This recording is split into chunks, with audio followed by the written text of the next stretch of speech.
kulingana na ushahidi iliyotolewa na wenzake wale walikuwa pale, ni kwamba huyu mtoto wa mzungu ambaye alipiga mtoto wa Mwafrika kama shabaha ana mazoea ya kuinda wanyama hyenas usiku. Kazi yake ni kuinda wanyama usiku, na anatumia watoto wa Afrika kumulikia yeye hawa wanyama na tochi usiku. Siku hiyo kweli waliua hyena moja, mimi nimeona, na wakatoka kwa huyo mnyama waliua, wakakuja hapo kwa boma ya mbuzi, wakaamusha hao wachungaji wa usiku.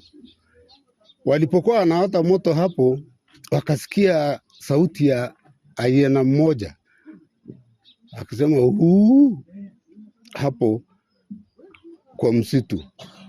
Huyu mzungu muuaji ama mtoto wa mzungu muuaji aliambia huyu muadhiriwa, amka twende, ndio huyo mnyama tunataka.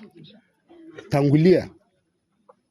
Huyu kijana kutangulia hatua 2-3, akamshoot kwa nyuma. Kabla hajafika mbali, akaua huyu. Tuko na uchungu mingi.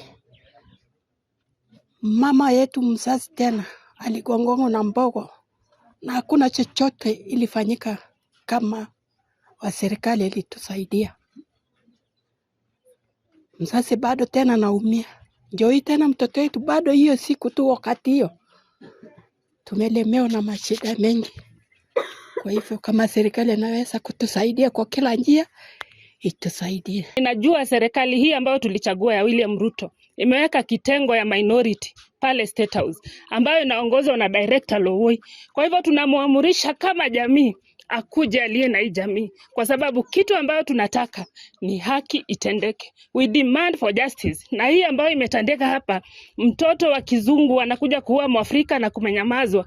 Tunasema this is a test for justice. Na kama serikali haitachukua mkono, jamii hii na wazazi hawa waweze kupata haki yao, tunaona ya kwamba serikali ni ya mabwenyenye, si tena ya wanyonge kama vile tuliambiwa wakati tulifanya uchaguzi. Ni jambo ya uchungu zaidi kuona mtoto ya mzungu hana haki ya kuua mtoto ya Mwafrika.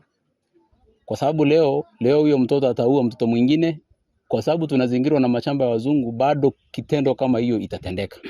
Kama serikali iwezi chukua hatua, ishukue at least huyo mtoto ya mzungu, tuone justice inatendeka.